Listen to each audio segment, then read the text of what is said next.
Hello guys, welcome to our YouTube channel. हम लोग पढ़ रहे थे बिजनेस इन्फॉर्मेटिक्स, जिसमें हमने ऑलरेडी अपनी एक यूनिट कंप्लीट कर ली है। आज अपन स्टार्ट करेंगे अपनी न्यू यूनिट जिसका नाम है ई कॉमर्स।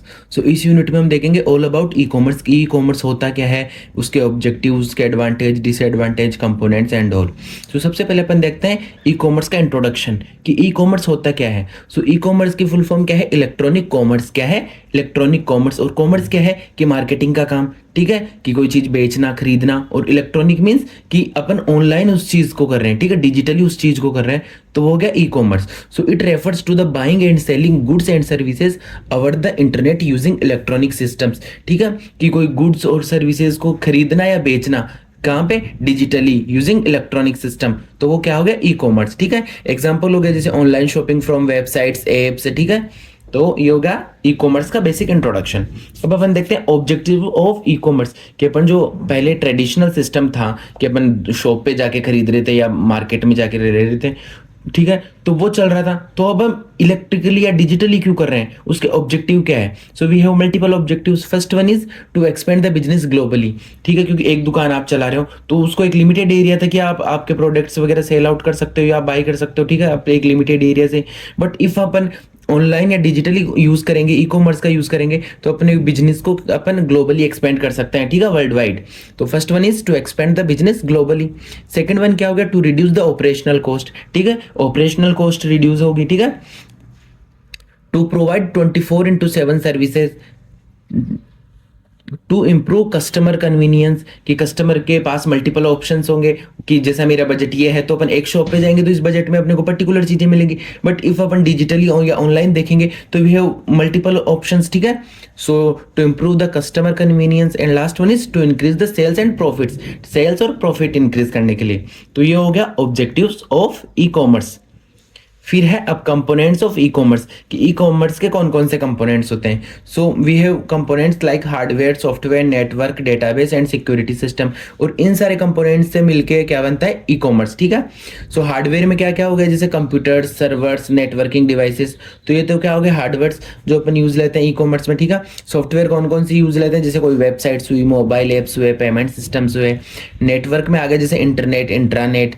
डेटाबेस में आ गया जो क्या काम करता है? Store customer and product data को स्टोर करने का काम करता है, वो गया database. And last one is security systems, जो आपको सिक्योरिटी प्रोवाइड करते हैं, like encryption, firewalls, secure payment gateways. ठीक है, तो ये हो गए कंपोनेंट्स, और ये सब मिलके अपन इन सब का यूज करके अपन क्या यूज करते हैं? ई कॉमर्स को। ठीक है,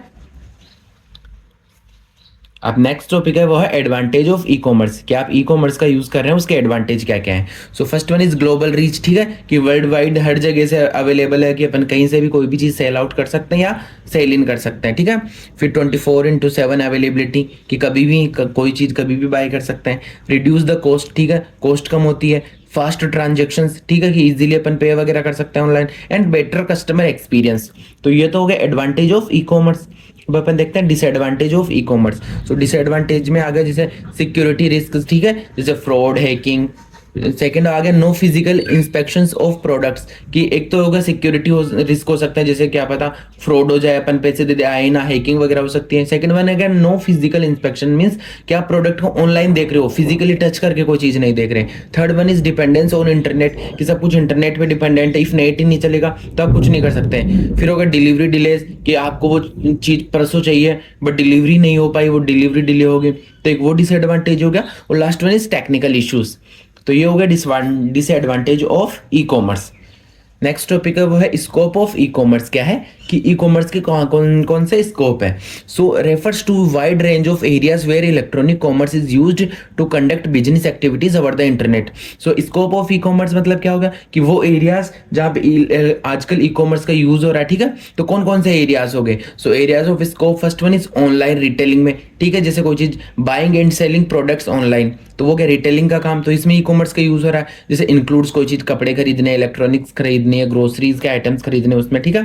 सेकंड कौन सा एरिया हो गया? बैंकिंग एंड फाइनेंशियल सर्विसेज में, जैसे ऑनलाइन बैंकिंग में, फंड ट्रांसफर में, बिल पेमेंट्स में, ठीक है, and digital wallets and UPI systems में, तो इसमें ई कॉमर्स का यूज हो रहा है। Third one is education sectors में, जैसे ऑनलाइन क्लासेस ले रहे हैं, डिजिटल स्टडी मटेरियल अवेलेबल करवा रहे हैं, नोट्स वगैरह उन सब में, ठीक है। फिर फोर्थ एरिया होगा जैसे हेल्थ केयर सर्विसेज में, जैसे ऑनलाइन डॉक्टर कंसल्टेशन, ठीक है, कि अपन ऑनलाइन अपॉइंटमेंट वगैरह ले लेते हैं, booking appointments and medicine online, ठीक है, ऑनलाइन ही अपन डॉक्टर से मतलब अपनी जो प्रॉब्लम्स वगैरह आ रही है वो शेयर कर रहे हैं, तो वो सारी चीज़ें। फिर fifth one is travel and tourism में, जैसे ऑनलाइन बुकिंग ऑफ टिकट्स की, टिकट्स वगैरह ऑनलाइन बुक करना, hotels and tour packages book करना, तो उसमें अपन यूज़ ले रहे हैं ई कॉमर्स का। फिर हो गया एंटरटेनमेंट इंडस्ट्री में, जैसे स्ट्रीमिंग की मूवीज़ वगैरह अपन स्ट्रीम करवा रहे हैं, ठीक है, म्यूजिक चला रहे हैं, गेम चला रहे हैं उसमें। और last one is government services में भी, जैसे ई गवर्नमेंट्स में ऑनलाइन सर्विसेज लाइक जैसे टैक्स पे कर रहे हैं तो ऑनलाइन ही कर रहे हैं, कोई फॉर्म वगैरह फिल कर रहे हैं गवर्नमेंट के ऑनलाइन ही कर रहे हैं, अप्लाई फॉर सर्टिफिकेट की कोई गवर्नमेंट का सर्टिफिकेट चाहिए वो भी ऑनलाइन कर रहे हैं। तो इन सब में आजकल ई कॉमर्स का यूज़ हो रहा है। तो ये हो गया basic introduction of e commerce. तो इसी के साथ अपना ये टॉपिक यहीं कंप्लीट होता है। अगर आपको ये टॉपिक या किसी भी टॉपिक में कोई डाउट हो तो आप कमेंट करके पूछ सकते हो। Thank you.